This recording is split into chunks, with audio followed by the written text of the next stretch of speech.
Hello, friends. So, this is going to be another lecture, and in this, we will be studying about the regional kingdoms. कि आपके अलग अलग इलाकों में अलग अलग किंगडम्स प्रेजेंट थे, तो आज हम उसी चीज़ के बारे में स्टडी करेंगे। तो सबसे पहले हम बात करेंगे वर्धना डायनेस्टी की। तो जो वर्धना डायनेस्टी थी, उनके फाउंडर थे आपके पुष्यभूति, और उन्होंने थानेश्वर पर रूल किया था। जो आपके हर्षवर्धना जी थे, उन्होंने 606 से 647 सीई तक रूल किया था, और वो पुष्यभूति डायनेस्टी को बिलोंग करते थे। हर्षा बेसिकली उन्होंने अपनी कैपिटल को थानेसर से कन्नौज में शिफ्ट करा, और कन्नौज जो था वो आपका बहुत ही रिच एग्रीकल्चरल रीजन था आपके वेस्टर्न गैंगेस प्लेन पे। ठीक है, आपको पता ही है कि एक रिवर के आसपास जो एरिया होता है वो हाईली रिच होता है एग्रीकल्चरल टर्म्स में। तो इसीलिए उन्होंने क्या किया, अपनी जो कैपिटल थी थानेसर से कन्नौज में शिफ्ट कर ली थी। उसके बाद में आपके पास जो भागा, हिरण्या और बाली थे, ये 3 काइंड के टैक्सेस होते थे जो हर्षा के टाइम पर कलेक्ट किए जाते थे। भागा होता था लैंड टैक्स, जो कि बेसिकली लैंड के फॉर्म में दिया जाता था कि आपने क्या किया, आपने अपना फार्म में 1/6 जो प्रोड्यूस होगा वो बेसिकली रेवेन्यू के उस पर दे दिया। यानी कि इसका जैसे ये मेरे पास, मैंने इसके अंदर 6 हिस्से कर दिए, तो इसमें से जो एक हिस्सा होगा, ये एक हिस्सा आप रेवेन्यू के तौर पर दे देंगे। और हिरनिया जो होता था वो टैक्स होता था जो कि फार्मर्स पे करते थे, और मर्चेंट्स जो देते थे, मतलब फार्मर्स और मर्चेंट्स जो थे वो कैश के फॉर्म में देते थे। ठीक है, उसके बाद में हमारे पास आते थे ह्यूनजैंग, जो कि basically held as the prince of pilgrims, यानी कि उन्होंने बेसिकली इंडिया विजिट किया था हर्षा के टाइम पे। किसने विजिट किया था? ह्यूनजैंग ने। तो इन्होंने 5 साल बिताए थे नालंदा यूनिवर्सिटी में, और उन्होंने यहाँ पर पढ़ाई करी थी। उसके बाद में इन्होंने बेसिकली नालंदा यूनिवर्सिटी का जो फेम है वो रिकॉर्ड किया, और बल्कि मतलब कि ये कोर्ट पोइट भी रहे थे आपके हर्षा के उसमें। तो Hiuen Tsang recorded the fame of Nalanda university which was a court poet of Harsha, right. उसके बाद में हमारे पास जो हर्ष चरिता है वो बेसिकली आपके इंडियन एम्परर हर्षा की बायोग्राफी है। Please note this down, it is very important. It is Harshacharita. Harshacharita was the biography of your Indian Emperor Harsha. उसके बाद हमारे पास आए थे पालास। ठीक है, और बेसिकली ये फाउंड किसने किया था? आपका गोपाला जी ने फाउंड किया था आपका पाला एम्पायर 750 सीई के अंदर। उनके बेटे धर्मपाल 770 to 1850 सीई फिर उन्होंने सक्सीड करा, और इन्होंने नालंदा यूनिवर्सिटी को दोबारा से रिवाइव करा। आपके महायान बुद्धिज़्म जो थे उस टाइम पर फ्लरिश कर रहे थे पाला के टाइम पे, मतलब जब आपका पाला का रूल चल रहा था तब उस टाइम पे आपके महायान बुद्धिज़्म जो था वो बहुत ज़्यादा फ्लरिश कर रहा था, फेम हासिल कर रहा था।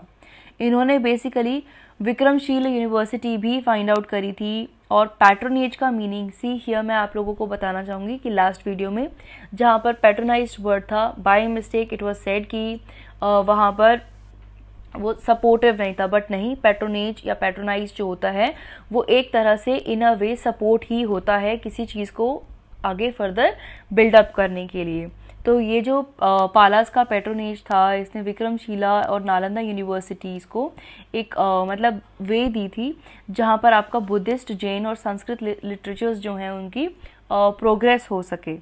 तो पाला डायनेस्टी जो था उसके बाद में सेना डायनेस्टी आई थी, और विजय सेना जो थे बेसिकली सेना डायनेस्टी के, उन्होंने जो पाला का लास्ट रूलर था हमारे पास मदन पाला, उनको बेसिकली एक्सपेल कर दिया था 1130 to 1150 सीई, राइट। यहाँ तक कहाँ पर इन्होंने बेसिकली एक्सपेल किया था? बंगाल से, और इन्होंने सेना डायनेस्टी को एस्टैब्लिश किया था। जयदेव जो हैं वो आपके फेमस पोइट हैं बंगाल के, और ये ग्रेट कोर्ट पोइट रह चुके हैं लक्ष्मण सेना के, राइट। जैसे कि आप सब यहाँ पे मैप में देख सकते हैं, ये जो पूरा रेन है ये आपका पाला एम्पायर का होता था। ठीक है, यहाँ पर आपके प्रतिहारास होते थे गुजरात राजस्थान साइड, और फिर नीचे यहाँ पे राष्ट्रकूटा एम्पायर, राइट। ऐसे ही हमारे पास ईस्टर्न चालुक्यास, वेंगी, पल्लवास, चेरास, पांड्यास, छोलास। तो इसी तरह से हमारे पास जो पूरा रूल था वो एक तरह से सारे के सारे किंग्स के अंडर था।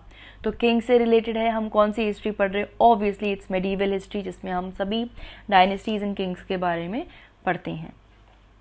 अब हम चलते हैं राष्ट्रकूटास पे। देखिए राष्ट्रकूटास की आप एक तरह से लोकेशन देख लीजिए, ये इनका एम्पायर रह चुका है, ठीक है। तो ये थे हमारे पास राष्ट्रकूटा।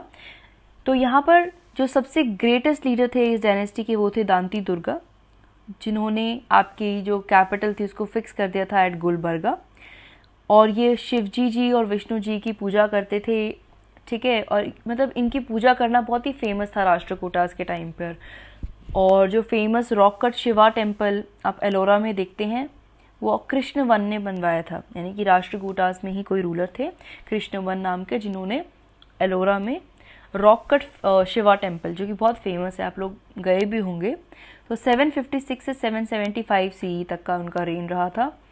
और जो रॉक कट श्राइन्स थे जो एलोरा पे और जो एलिफेंटा केव्स होते हैं वो इसी पीरियड को बिलोंग करती हैं, वो इसी टाइम पर डेवलप या फिर बिल्डअप हुई थी। उसके बाद में आपके प्रतिहारास आए थे। प्रतिहारास का मैं एक बार मैप में दिखा देती हूँ। प्रतिहारास आपके यहाँ पर थे, Gujarat and Rajasthan somewhat here. Pratiharas में अगर मैं बात करूँ तो ये जो डायनेस्टी थी ये फाउंड करी थी आपके नागभट्टा ने, जिन्होंने रूल किया था 730 CE से 756 CE तक। Mihir Bhoja, very important, please mark it, he was one of the greatest rulers for this dynasty, right. और ये बेसिकली आपके विष्णु भगवान के बहुत बड़े डिवोटी थे और इन्होंने बेसिकली अधिवरहा का title as a title adopt किया हुआ था। प्रतिहारास में जो आपके लास्ट रूलर थे वो थे राज्यपाल, जिन्होंने मोहम्मद ऑफ जो बेसिकली मोहम्मद ऑफ गजनी से डिफीट हो गए थे, ठीक है। मोहम्मद ऑफ गजनी से डिफीट हो गए थे कौन? लास्ट रूलर जो कि थे राज्यपाल।